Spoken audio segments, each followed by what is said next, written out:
बागलाण तालुक्यातील आदिवासी पश्चिम परिसरात बेमोसमी मुसळधार पाऊस झाल्यानं येथील मोसम नदीला पूर आलाय।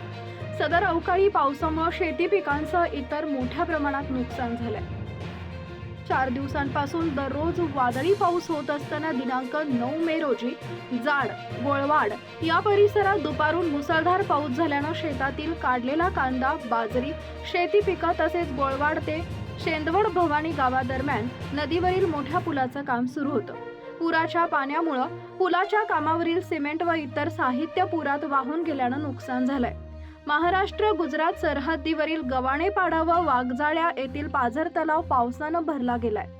ताहराबाद येथील विकास कांक्रिया यांच्या सुप्रीम सविता फार्मवरील तसेच परिसरातील अनेक वेगवेगळ्या प्रकारची फळझाडं, वनौषधी झाडं, आंब्याची व इतर पिकांचं मोठ्या प्रमाणात नुकसान झालंय। सदर पावसामुळे झालेल्या आंब्या व इतर फळ झाडांचं नुकसान झालेलं आहे। त्यामुळे यावर्षी कैरीसह आंब्याच्या उत्पन्नात मोठी घट होणार आहे। गोळवाड येथील दुर्जन पवार यांचा बैल विजेच्या धक्क्यामुळे मयत झाला असून शेळ्या, लहान मोठे पाळीव जनावरं, शेतीचे साहित्य पुराच्या पाण्यामध्ये वाहून गेलंय। संबंधित विभागाने त्वरित पंचनामे करून भरपाई द्यावी अशी मागणी नामपूर कृषी उत्पन्न बाजार समितीचे उपसभापती संदीप निकम, विकास कांक्रिया, जाड येथील माजी जिल्हा परिषद सदस्य गणेश अहिरे, गोळवाड येथील ग्रामपंचायत सरपंच गंगूबाई अहिरे, सदस्य सुरेश अहिरे यांच्यासह परिसरातील शेतकऱ्यांनी केली आहे।